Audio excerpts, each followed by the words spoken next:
All right, settle in, nerds, because we're diving headfirst into another glorious, questionable mess that is Family Guy. Sometimes I wonder if Seth MacFarlane just wakes up, throws a dart at a board covered in pop culture references and social anxieties, and calls it a day. And this episode, Family Guy Season 23, Episode 2, definitely feels like one of those days. They opened with that whole "seems today that all you see is violence and sex on TV" thing, which, let's be honest, is the most generic intro to anything Family Guy has ever done. It's like they're checking a box for nostalgic preamble and then immediately sprinting off to the weirdest parts of the internet. And I gotta tell you, the whole theme of this episode, about whether adults are cool or totally embarrassing, played out in a way that made me question if the writers were actually eavesdropping on my therapy sessions. Seriously. This episode is packed with more cringy parenting moments than a TikTok mom trying to go viral with her toddler. The main story kicks off with the kids having a substitute bully at school, which is already a red flag that someone's brain is operating on a different frequency. This guy apparently just wanted to be pinched and paid. Not exactly Mensa material, but hey, it's Quahog. Then bam, field trip to Washington, D.C. for Chris and Meg. This is the setup for maximum parental embarrassment, obviously, and Lois decides, you know what? I'm going to be the cool mom.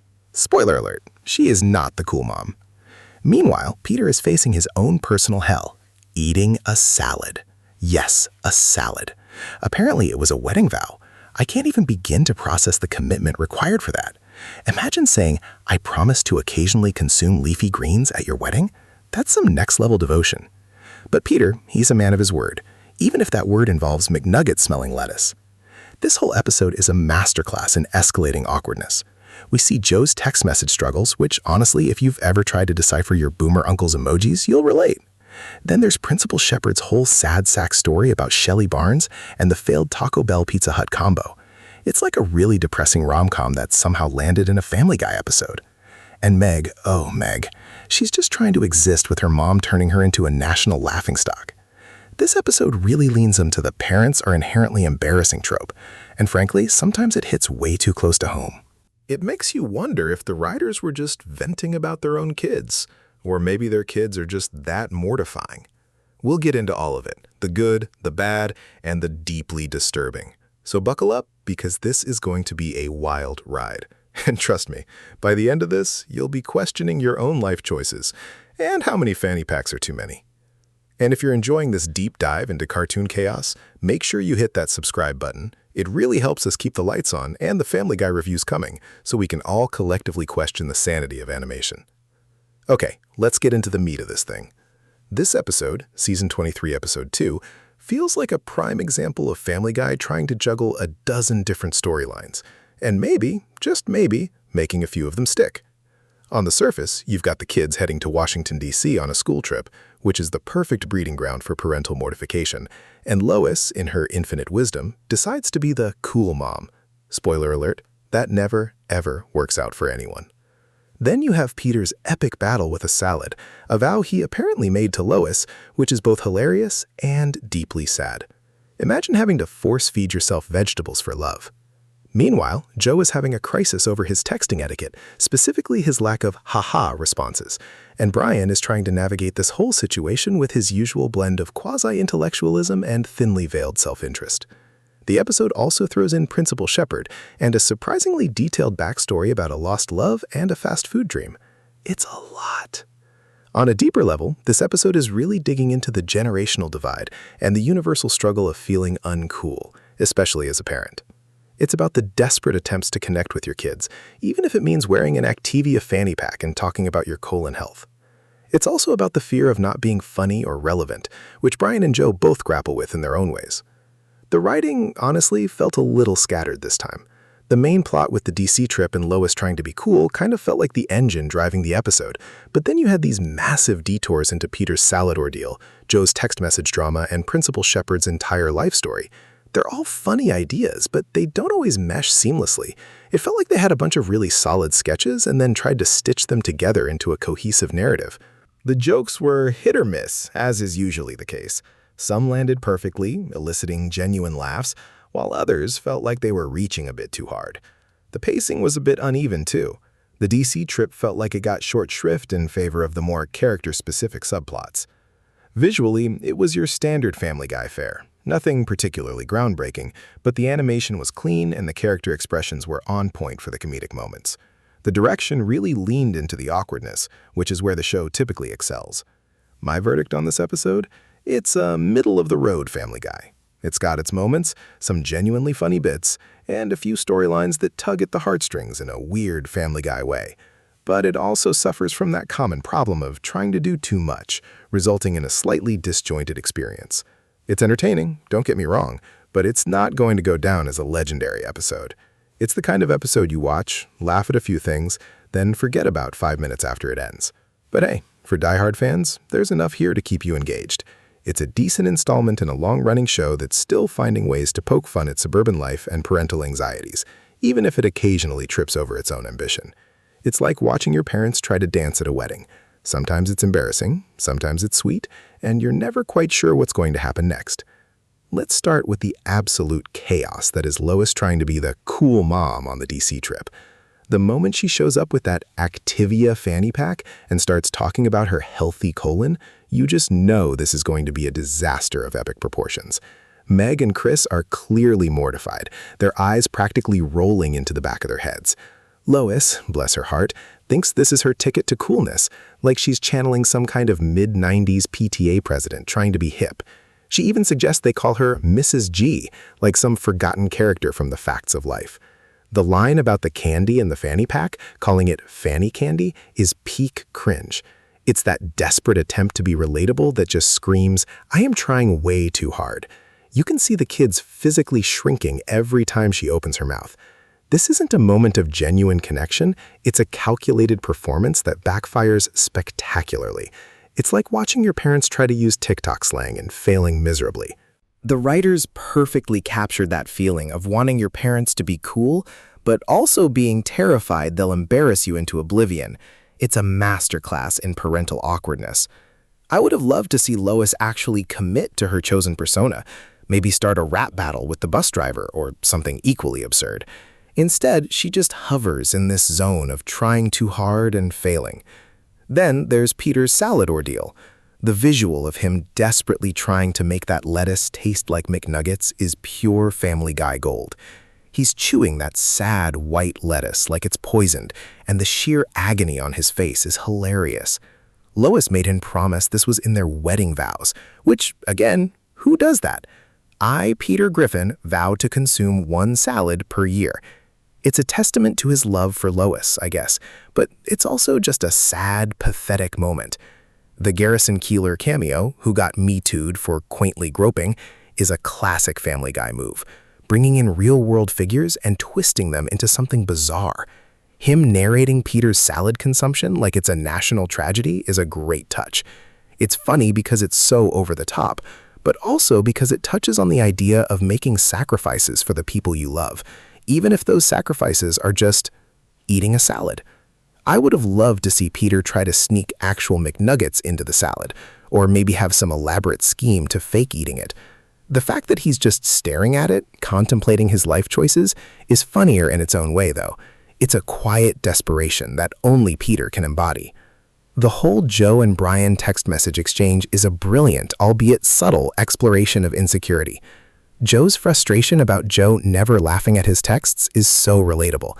We all have that one friend whose humor just doesn't land with another, and it creates this weird rift.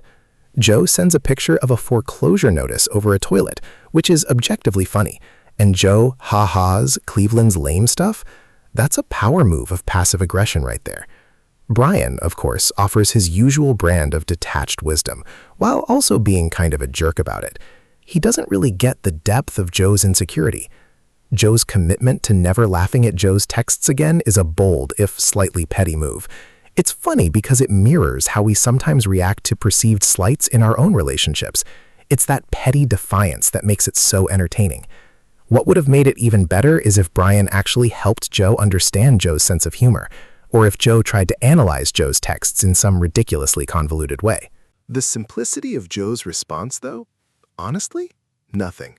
I just don't always think you're all that funny, is brutally honest and probably the funniest part of that whole subplot. Principal Shepard's backstory about Shelly Barnes and the fast food dream is surprisingly poignant, even if it's delivered with typical Family Guy absurdity. The detail about the Taco Bell/Pizza Hut combo is a genius bit of business rivalry gone wrong. His whole internal monologue about youthful ambition and lost love is painted with broad strokes, but it works. The image of him throwing the retainer into the bushes is such a classic breakup move. It's a moment that's meant to make you feel a little sorry for him, even as you're laughing at the ridiculousness of his life choices. The fact that Shelly lives only 30 miles away and he suddenly gets this insane idea to go see her, to get totally jacked on a bus, is peak desperation. This subplot, while a bit of a detour, adds a layer of unexpected depth to an otherwise chaotic episode. It's a reminder that even these cartoon characters have their own messy pasts and regrets. I think the writers could have leaned into the absurdity of his sudden quest even more, maybe having him try to work out on the bus or something equally ridiculous. But the core of it, the regret and the hope for a second chance, is surprisingly effective. The bus radio segment with the songs you can't poop over on a bus is just pure, unadulterated Family Guy weirdness. The station WBUS playing Soft Stoolin' through the 70s is such a bizarre, specific joke. Then, of course, the kids demand the station be changed, and Meg, trying to be helpful, says it's a ballad. This whole thing is about the disconnect between adult sensibility and teen angst. What a mom might consider a comforting ballad, teenagers see as utter torture. It's a small moment, but it perfectly encapsulates the generational gap. It's funny because it's so relatable. We've all been stuck in a car with someone playing music we absolutely despise. I would have loved to see them cycle through even more absurd radio formats, maybe a station dedicated to whale sounds or Gregorian chants. The fact that they're stuck listening to this while trying to find their principal just adds to the overall sense of mild panic and discomfort. Then there's the moment where Brian is trying to convince Joe to laugh at his texts, and Joe reveals, honestly, nothing. I just don't always think you're all that funny. Ouch.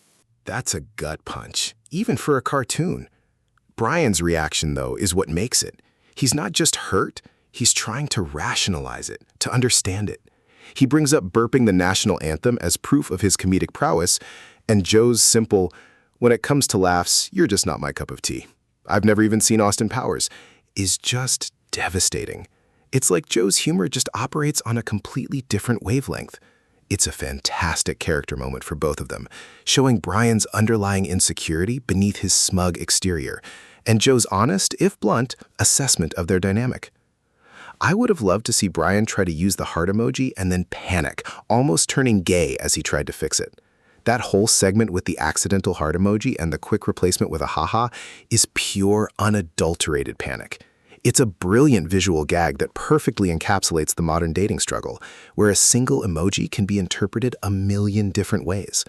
The idea that Brian almost accidentally came out because of an emoji is the kind of absurd twist that only Family Guy can pull off.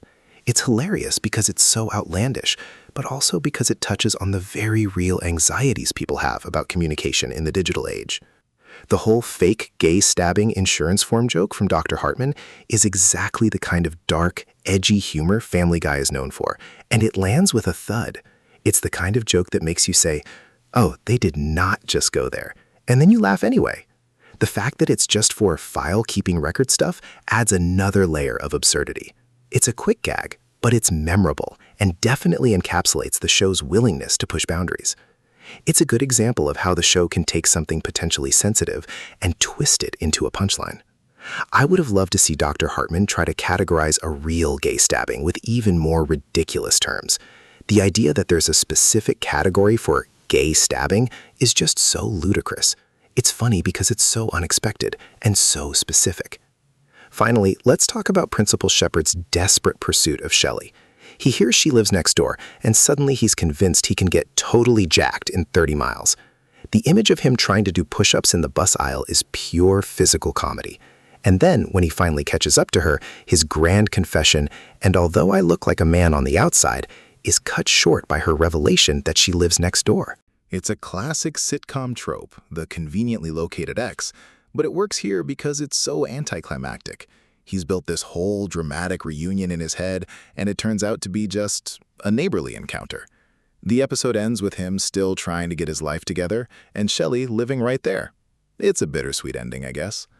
The whole thing is a masterclass in missed opportunities, both for Shepard and for the writers. They could have gone so many directions with that. I would have preferred if Shelly had been completely unfazed. Maybe just said, "Oh, hi John, still got that retainer?" and then gone back to her day. The awkwardness of him trying to make his big speech while she's clearly just trying to be polite is the real comedy. Now, let's talk about the characters and how they fared in this episode.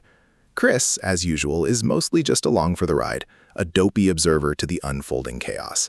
His moments are usually reactions to others, like his naive enthusiasm for the DC trip or his general confusion about his mom's attempts at coolness. He's not exactly driving the plot, but he's a consistent presence, a sort of innocent foil to the more cynical characters. His best moment, if you can call it that, is probably just his general obliviousness, which at least allows the audience to process the absurdity without Chris getting too bogged down in it. He's like the audience surrogate who just shrugs and goes with it. Meg, on the other hand, is perpetually the victim of her family's antics, and this episode is no exception. Her mortification at Lois being the cool mom is palpable. She's constantly trying to distance herself from her family's embarrassing behavior, and it's a thankless task.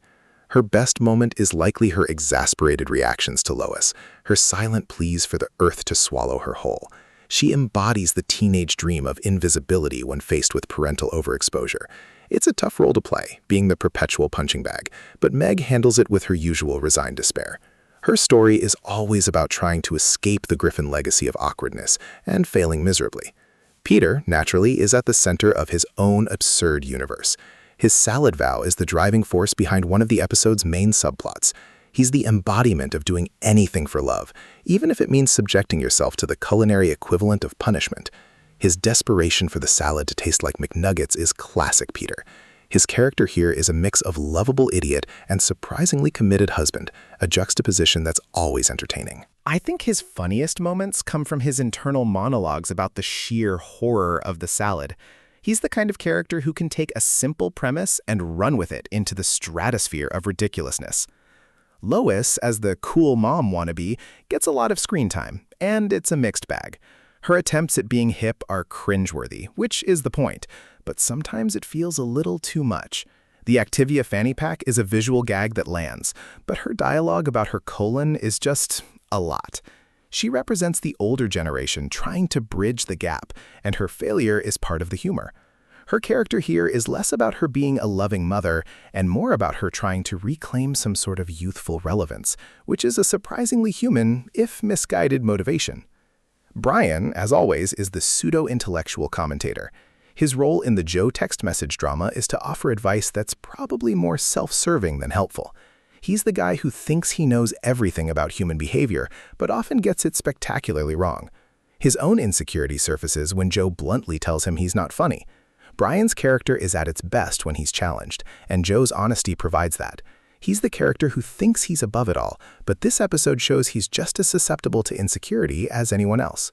Joe, with his text message woes, gets a surprisingly deep dive.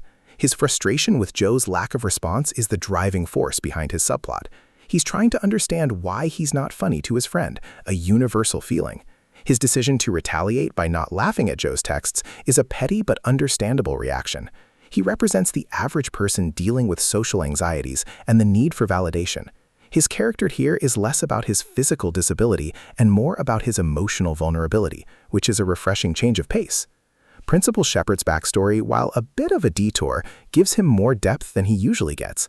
His lost love, Shelly, and his fast food dreams make him more than just a stock authority figure. His desperate attempt to win her back by getting in shape on the bus is a funny visual gag, and his anticlimactic reunion is a classic sitcom beat. He's a character who represents faded dreams and the quiet regrets that many people carry. His story here is a surprisingly sentimental detour in an otherwise cynical show. Now, for the hidden gems, the little things that make Family Guy, well, Family Guy. That Garrison Keillor cameo, for starters, is a perfect example of the show's dark humor. Taking a real public figure, someone who was actually accused of misconduct, and having him narrate Peter's salad eating as a tragic event, that's peak Family Guy. It's offensive, it's unexpected, and it's hilariously dark. It's a callback to the show's willingness to poke fun at anyone and anything, even if it means wading into controversial territory. Most people probably just laughed and moved on, not really thinking about the real-world implications, which is exactly how the show probably intended it. Then there's the detail about the cool kids bringing a candy-colored version of whatever drug the media is most freaking parents out about. This is such a sharp, cynical observation about teenage trends and parental panic. It's a joke that acknowledges the cyclical nature of drug scares and how quickly trends emerge and fade. It's a subtle job at both the kids trying to be edgy and the parents freaking out about imaginary problems. You'd have to be paying close attention to catch that specific phrasing, but it's a really astute bit of social commentary woven into the dialogue. The whole gay stabbing insurance form joke from Dr. Hartman. I mentioned it earlier, but it's worth digging into again as a hidden gem. It's so specific and so out of left field that it borders on genius. The idea that there's a pre-written category for gay stabbing on an insurance form is absurd and hilarious. It plays on stereotypes and anxieties, but in such a twisted way that it becomes funny rather than offensive. It's the kind of joke that if you blinked, you might miss it, but it's a perfect encapsulation of Family Guy's brand of edgy humor. It's a blink and you'll miss it jab at bureaucracy and societal anxieties all rolled into one. And let's not forget the specific mention of Structure clothing store when Principal Shepard is reminiscing about Shelly. For anyone who remembers the 90s, Structure was a major mall staple, like a precursor to more modern fast fashion brands. It's a small detail that grounds his backstory in a specific time and place, adding a touch of nostalgic realism to his otherwise fantastical tale. It's a detail that a younger viewer would likely miss entirely, but for those of us who shop there, it's a nice little nod. It's a reminder of a simpler time, when fast fashion was still relatively new and the mall was the center of the universe. Finally, the subtle dig at the end of the episode, where Joe admits, "I just don't always think you're all that funny." This is a huge character moment for Brian, really cutting through his smug facade. It's a hidden gem because it's not a flashy joke, but a quiet, devastating reveal about a core relationship in the show. It's the kind of character development that often gets overlooked in the barrage of gags, but it's what makes Family Guy, at its best, more than just a joke factory. It's a moment that forces you to reevaluate Brian's character and his dynamic with Joe. What if they did it differently? Well, let's consider Lois's cool mom persona. Instead of just being embarrassingly uncool, what if she actually tried to learn what teenagers liked? Imagine her downloading TikTok, trying to understand memes and failing spectacularly, but in a more active, less passive way. Maybe she accidentally goes viral for all the wrong reasons, becoming a meme herself, which then embarrasses her even more. That would have been a funnier twist on the same premise. She could have tried to use slang incorrectly or attempted a viral dance challenge with disastrous results. The current approach is funny, but it feels a little too familiar. Or what about Peter's salad? Instead of just eating it with despair, what if he tried to disguise it in some elaborate way, like he blends it into a smoothie or tries to feed it to someone else? Or perhaps he tries to make a game of it, like a culinary challenge, and fails miserably. The current scenario is fine, but it feels like a missed opportunity for Peter to engage in some truly inventive, albeit misguided, problem solving. He could have tried to make a salad that looked like a burger, or a salad that tasted like everything but salad. That would have been peak Peter. And Principal Shepard's story. The ending with Shelly living next door felt a little too neat. What if after he finally works up the courage to go see her, she's completely changed? Maybe she's now a famous celebrity or married to someone incredibly successful, making his attempt at a reunion even more pathetic. Or what if she's living next door, but she's completely forgotten him, or worse, remembers him as a total creep? That would have been a much darker, more Family Guy ending. The current resolution feels a bit too Hallmark. All right, let's wrap this up. This episode, Season 23, Episode 2, gets a solid 6.8 out of 10. It's not bad, not great, just Family Guy. The 0.8 comes from the sheer audacity of the Dr. Hartman joke and the unexpectedly poignant Reginald storyline, which I guess was Principal Shepard's real name if I recall correctly. This episode is for the die-hard fans, the ones who can appreciate the show's brand of humor, even when it's a little rough around the edges. Newcomers might find it a bit disjointed and the humor a bit too niche. What would have pushed this score higher? A more cohesive narrative. If the A plot and B plots had felt more intertwined, or if one of the subplots had been given more room to breathe and develop, it would have felt like a more complete episode. Instead, it felt like several good ideas that never quite coalesced. Ultimately, this episode felt like Family Guy running on autopilot, delivering the expected laughs and awkward moments, but without that spark of genuine brilliance that made the show a phenomenon. It was like watching your parents try to be cool again, a well-intentioned but ultimately embarrassing attempt to recapture something that's long gone. And just like that, we're done with another dive into the Griffin family's questionable life choices. Don't forget to like, subscribe, and let me know in the comments what your favorite cringe moment was. Until next time, try not to eat any salads.